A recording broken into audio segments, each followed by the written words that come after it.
Hey, my friends. Today we are talking about a very difficult topic, sexual abuse. And not just abuse, but helping your child recover from sexual abuse. Honestly, I've been avoiding this subject for a little while because it's close to home and it's so difficult to think about a loved one, and a child especially, hurting from something like that.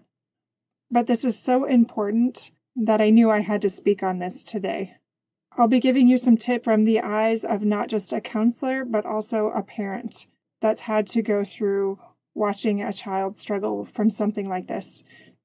And not only that, but from a sexual abuse survivor myself.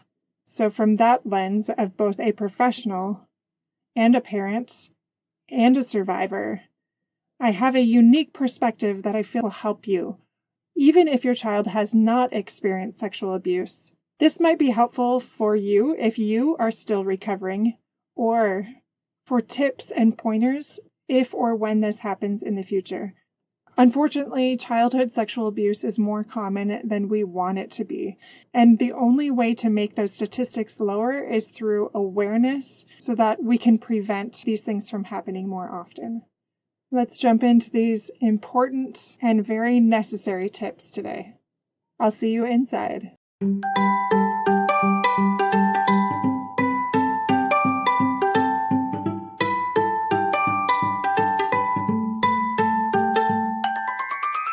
Hey parents, welcome to Fulfillment Therapy. Do you want to raise your kids better and have a stronger marriage?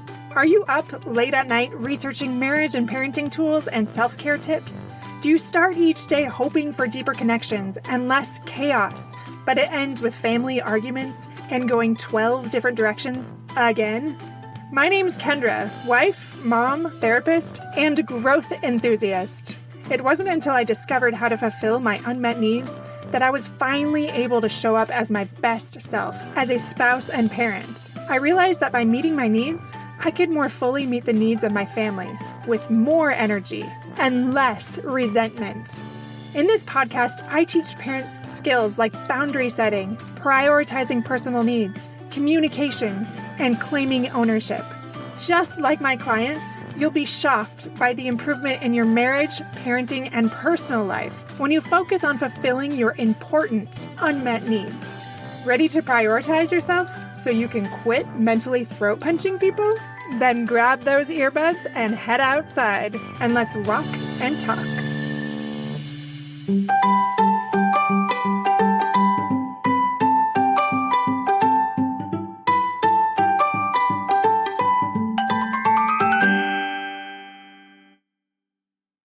Hello, listeners. Like I said in the beginning, this is a difficult subject for me to talk about. And I can talk about a lot of things, but unfortunately, this is still a little tender. But I also feel like that is an important time to talk about it sometimes for my own processing, but also because I can give you those tips that are fresh in my mind right now to help others that might be struggling with the same thing. As always, I have to be very careful that I am protecting people that don't want their stories shared. So in efforts to respect privacy, I'm going to just keep it general. Not that long ago, I became aware that a child had been sexually abused, and I feel like we handled it pretty well. And I want to interject here because I hear a lot of stories from clients on either how they handled it or how it was handled when they were children. And this is one of the most important parts that I want to speak to. So please listen carefully to what I'm about to say.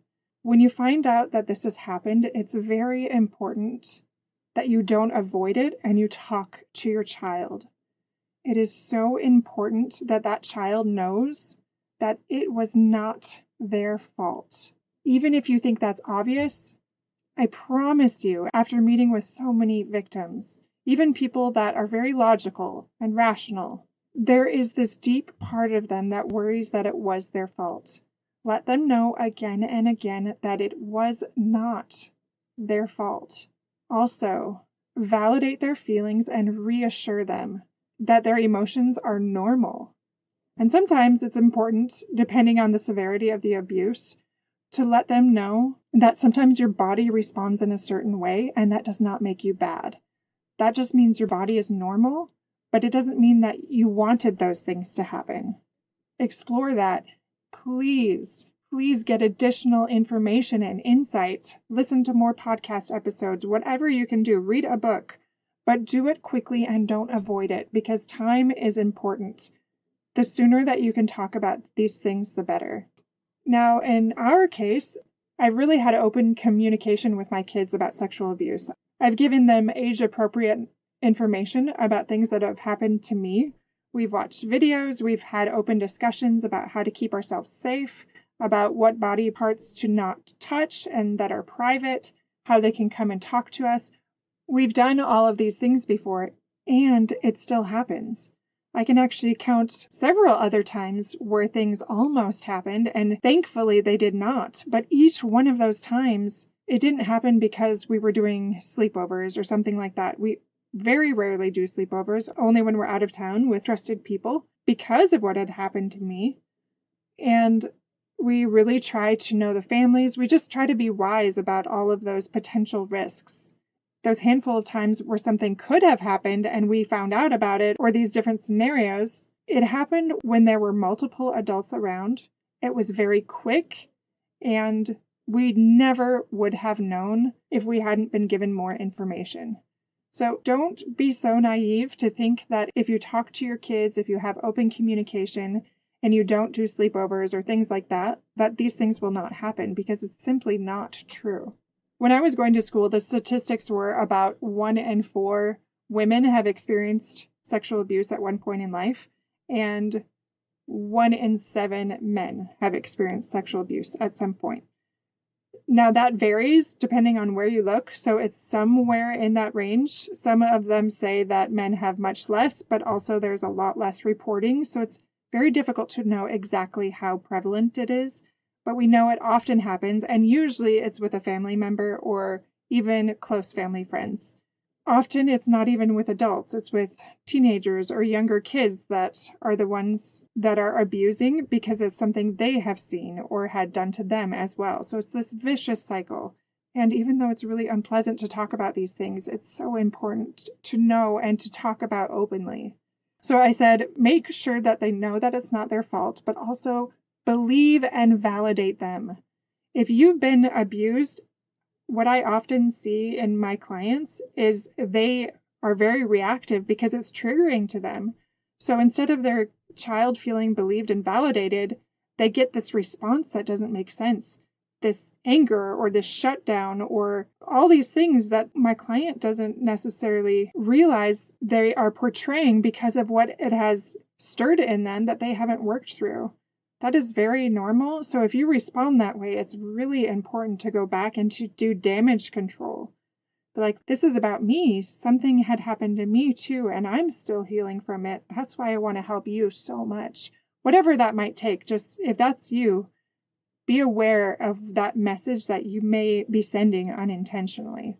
Please acknowledge their feelings of being hurt and especially feeling guilty. That guilt can be a heavy burden to carry around, and many people carry that for decades. I know I did. I thought that I was to blame. And that continued to affect my romantic relationships for a very long time. And honestly, I would say it still does, despite all of my counseling that I've done myself, and despite my profession. I still have consequences when it comes to relationships and intimacy because of that. Make sure you say things to your child like, I'm so sorry about what happened. It's not your fault that it happened, and I'm here for you. What I said to my child is, I'm so sorry I wasn't able to protect you from that. I love you so much, and I understand part of what that feels like because something like that happened to me, and it was hard, and I wish that I could take away that pain from you. And I said those things. I also want to say, at first, they did not want to talk about it. It can feel very shameful, even if you felt like you've done a good job at creating this environment without that shame. Anything like this is very embarrassing and humiliating and horrifying, and they don't want to relive it. You have to be very careful about how you address this. but in a gentle, soft way from maybe different angles. And what eventually helped this child open up was me sharing my own experiences and reminding them of that pain and how that hurt me. And then because of that, they were willing to talk to only me, but they weren't willing to talk to other people because they felt that I understood. So in that way, I am grateful that I did have somewhat of an understanding. I just cuddled them, and I rocked them, and I said, I'm so sorry. It's so hard to talk about. It's terrible when your child experiences something like that and you can't save them. You can't protect them even though you want to so badly. It's important to not give up if they're not ready to talk. I revisited that several times, and I still do, but I try to do so respectfully because they still really don't want to talk about it. So that first time I did try to get some information, but after that I tried to back off of that and just remind them, just do a little check-in, like, how are you doing? Well, I first started out by saying, remember how I told you some things happened to me when I was younger, some inappropriate things that were hard for me, and I was abused? Remember me telling you about that? Yeah, I remember. Remember how that happened to you as well? Something kind of like that? When there was some inappropriate touching? Yeah, I remember. How are you doing with that? And they just said, Mom, how do I stop thinking about those things? How do I get that out of my head? And that was really hard to hear, but also reaffirmed that just because they're not talking about it doesn't mean they're not carrying that weight and that burden.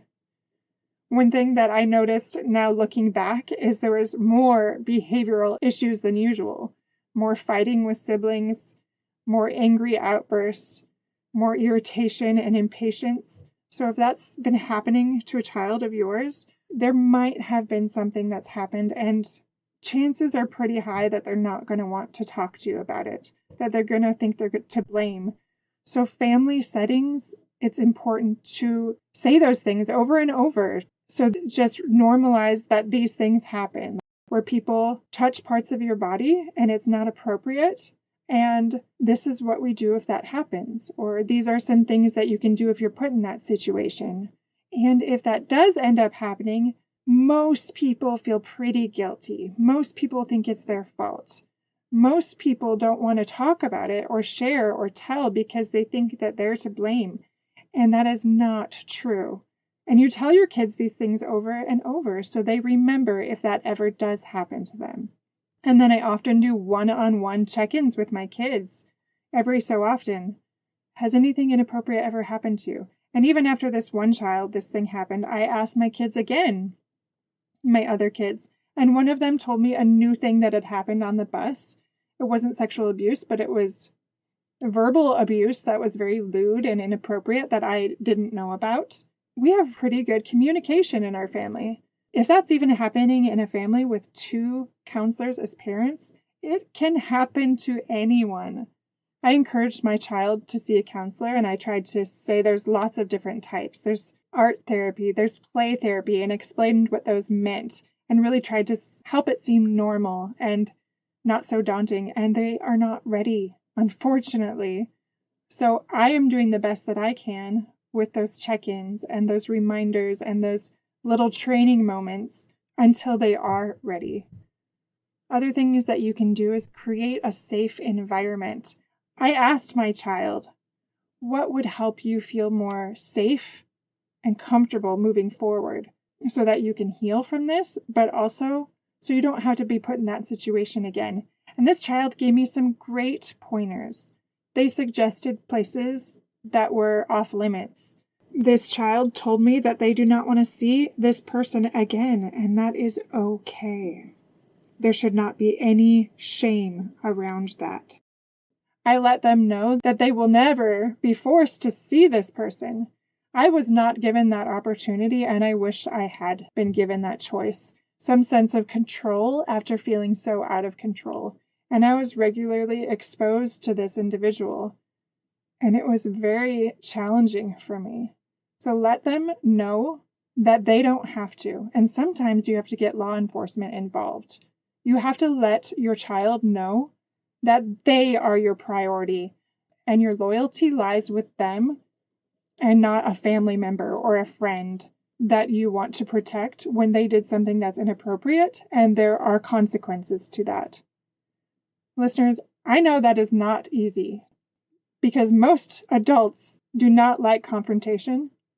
And yet, if you do not protect your child and respect them and show them your loyalty, they will remember that. Please do what needs to be done. Be prayerful about it. Get educated about it. And I'm not saying you have to immediately run to the police necessarily, but have an intentional conversation with the right people and explore what you need to do. And don't just shut down because it's uncomfortable. Don't hide this away in the closet or assume that because your child is young that they won't remember, because that is not true. I can't tell you how many clients I've seen that were quite young, that because this wasn't addressed, they have major mental and psychological problems later in life because those things were shut down and ignored. All right, if this has happened to your child, moving forward, create that safe, supportive environment where they can always come to you. Make sure, like I said, you're doing occasional check-ins, not so heavy that they are feeling anxious about you coming in the room or ever talking to them, but that gentle communication. And it's important to establish a stable routine and remind them of things that you're doing to create that safety and that security. And again, those regular check-ins. What else can I do to help you feel safe? That open communication is really important. Let your child express their feelings at their own pace and use age-appropriate language. I know at first my kids were really embarrassed about talking about this stuff. And I don't know if it was on YouTube or somewhere else, but we found this funny little song about stop, don't touch me there. These are my no-no squares or something. And they joked about it, and it made it more of a silly, but also very obvious line in the sand, that boundary of what is acceptable and what is not. And they still talk about that. So they very much know what areas are off limits on their body. Another thing that is important is to empower your child by involving them in making decisions. They need to regain that sense of control. They need to have some power and some autonomy.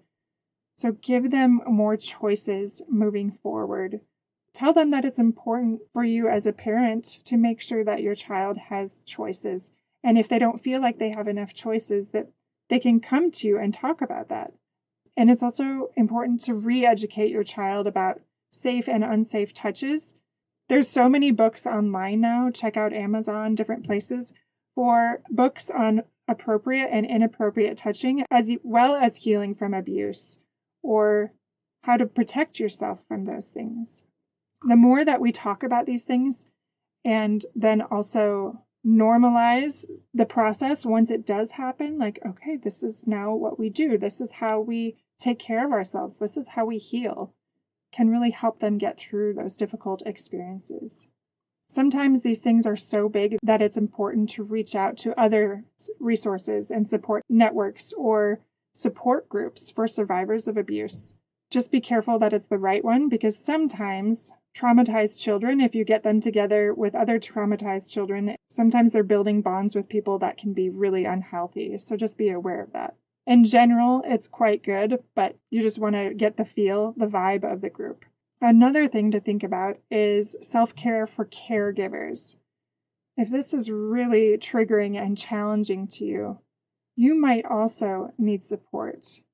So not only your child, but you.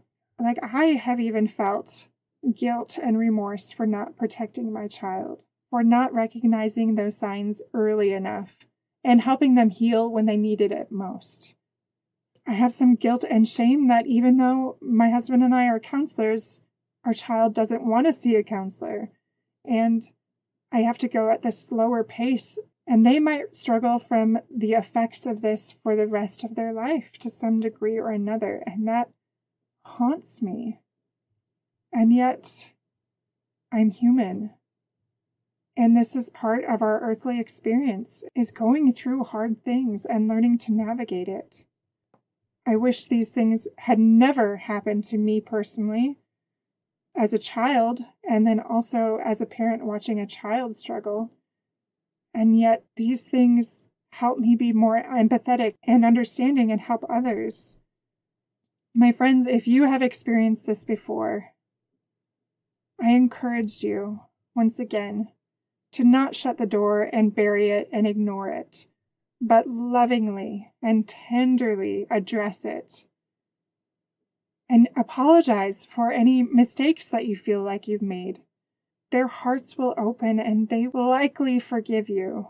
Even if this has happened years ago, it is time to face these things. Do not assume that they are over it or they never think about it. Maybe they're going to say very little, but it's important to say something.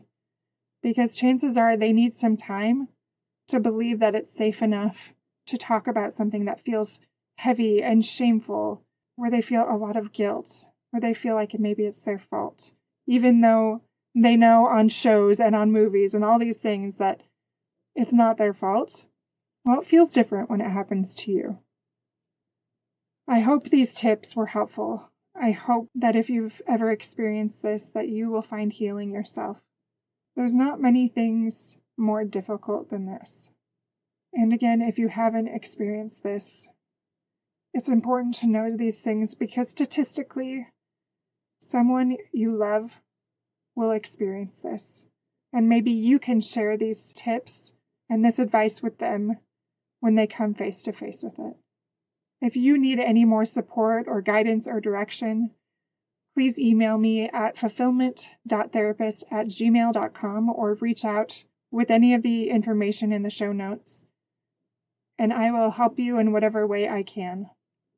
And if you know anyone that's struggling and doesn't listen to this podcast, and you feel like these would be helpful tips for them, please share this. Remember that positive ripples only happen when we act. And it's important for people to remember these things so that there can be healing and that we can minimize the occurrence of sexual abuse in our culture because it is way too high. And that is all I have for today, friends. Again, look in the show notes for all the things, including our Costa Rican retreat. That is our only thing coming up in the near future. There is also one-on-one coaching that you can schedule with me. It does not replace therapy, but it is more of an accelerated coaching approach with resources and tools and accountability to really help you hone in on those things that you want to focus on, namely personal growth, parenting, and or marriage. And those rates are comparable to current mental health rates for counseling as well. I hope you have an amazing week, my friends. I will see you back here soon with more tips on how to improve your life and increase your fulfillment, whether that's healing from past wounds or implementing new things so that you can reach your higher potential and have lasting joy in your life. Until next time, my friends.